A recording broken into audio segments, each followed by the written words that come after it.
Classic മൂവിയാണ്. എല്ലാവരും തിയേറ്ററിൽ പോയി കാണുക. ഒരുപാട് ഫിലിം ഫെസ്റ്റിവൽ പോയിട്ടുണ്ട് എന്ന് പറഞ്ഞാൽ ഇത് ആർട്ടിൽ വന്ന് പോയി കാണാതിരിക്കും. ഒരു ലാഗും ഇല്ല, ഫുൾ എൻഗേജിങ് ആണ്. നല്ലൊരു ഫിലിമാണ്, ക്ലാസിക് പടമാണ്. അപ്പോൾ കൊമേഴ്ഷ്യൽ ഇട്ടാവുന്ന ഫിലിമാണ്. ആർട്ട് പടമാണ് ആദ്യം കാണാതിരിക്കുന്നത്. ഇതിനെപ്പോൾ മാത്രമേ ആക്ടേഴ്സ് തന്നെ അഭിനയിച്ചിട്ടുണ്ട്, എല്ലാവരും അഭിനയിച്ചിട്ടുണ്ട്. ഇതിൻ്റെ ഹീറോ വന്ന സ്ക്രിപ്റ്റാണ്, നല്ല സ്ക്രിപ്റ്റാണ്. ഡയലോഗ്സാണ് മുഴുവൻ. എന്നാൽ 5 ഡയലോഗാണ് എല്ലാ കോൺവെർസേഷനാണ്. ഒരു പഞ്ചോടി പാടൽ പോലെ ഒരു ക്ലാസിക് ഫിലിമാണ്. പക്ഷേ നിങ്ങൾ തിയേറ്ററിൽ കാണും. ഇത് തെറ്റിദ്ധാരണ വരുവാക്കാം. ആർട്ട് ഫിലിമാണ് നമുക്ക് കാണാതിരിക്കുന്നത്. പോയി കാണുമ്പോഴേ മനസ്സിലാവും.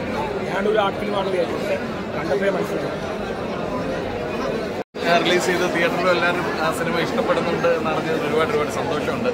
ഫെസ്റ്റിവൽസിനൊക്കെ കുറേ അംഗീകാരങ്ങളൊക്കെ കിട്ടിയതുകൊണ്ട് ഇതൊരു ഒരു ഫെസ്റ്റിവൽ മൂവിയാണോ എന്നൊക്കെ ഒരുപാട് പേര് വിളിച്ച് ചോദിക്കുന്നുണ്ടായിരുന്നു.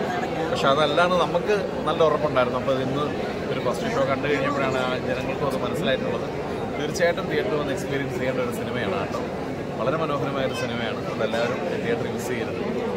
പ്രേക്ഷകർ കൂടെ കണ്ടപ്പോൾ എന്ത് തോന്നി? സന്തോഷമാണല്ലോ. നമ്മൾ അഭിനയിച്ചൊരു സിനിമ പ്രേക്ഷകരോടൊപ്പം ഇരുന്ന് കാണുമ്പോഴാണ് അതിൻ്റെ ഒരു കംപ്ലീറ്റ് ആവുന്നത്. അതിപ്പം വിജയ ചിത്രങ്ങളാണെങ്കിലും പരാജയ ചിത്രങ്ങളാണെങ്കിലും ജനങ്ങളുടെ ഒപ്പം പ്രേക്ഷകരോടൊപ്പം ഇരുന്ന് കാണുമ്പോഴാണ് നമ്മളത് കംപ്ലീറ്റ് ആയെന്ന് നമുക്കത് ഫീൽ ചെയ്യുന്നത്.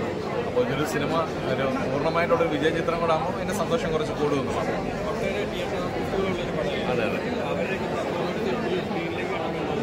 ഒരുപാട് സന്തോഷം. കാര്യം അവരൊരു 10-20 വർഷമായിട്ട് അവരെല്ലാവരും തിയേറ്ററിൽ ഡ്രാമ ആർട്ടിസ്റ്റുകളാണ്, ഗംഭീര ആർട്ടിസ്റ്റുകളാണ്. അപ്പോൾ അവരെല്ലാവരും അവരെല്ലാവരും ആദ്യമായിട്ട് അഭിനയിച്ച സിനിമയിൽ അവർക്കൊപ്പം വർക്ക് ചെയ്യാൻ കഴിഞ്ഞൊരു ഭാഗ്യം കൂടെ ഉണ്ട്. സത്യം പറഞ്ഞാൽ അവരുടെ ഓരോ കാര്യങ്ങളും വളരെ അനായാസമായിട്ടാണ് അവർ ഓരോ സീക്വൻസുകളും ഡയലോഗ്സൊക്കെ പറയുന്നതെല്ലാം. അപ്പോൾ അതിനെ അത്ഭുതപ്പെടുത്തിയിട്ടുണ്ടായിരുന്നു ലൊക്കേഷനിൽ.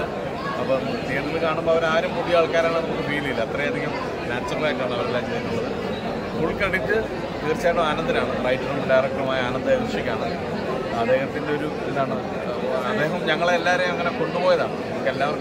എല്ലാവരും കണ്ടിട്ട് നമ്മളിതിന് മുൻപ് ചെയ്തിട്ടുള്ള സിനിമകളിൽ ഒരുപാട് വ്യത്യസ്തതയുണ്ട് എന്ന് പറയുമ്പോൾ തീർച്ചയായിട്ടും എൻ്റെ ക്രെഡിറ്റ് കിട്ടിയിട്ടുള്ളത് ആനന്ദിന് തന്നെയാണ്. ഒരുപാട് സന്തോഷമുണ്ട് ഈ സിനിമയുടെ ഭാഗമായിട്ട്.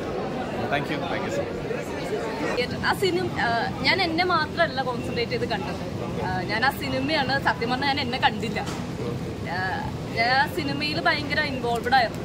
അതുകൊണ്ട് സത്യം പറഞ്ഞാൽ ഞാൻ ഇറങ്ങിയപ്പോഴും നല്ല ഇമോഷണലായിരുന്നു. ആ സിനിമ നല്ല ഇഷ്ടമായി.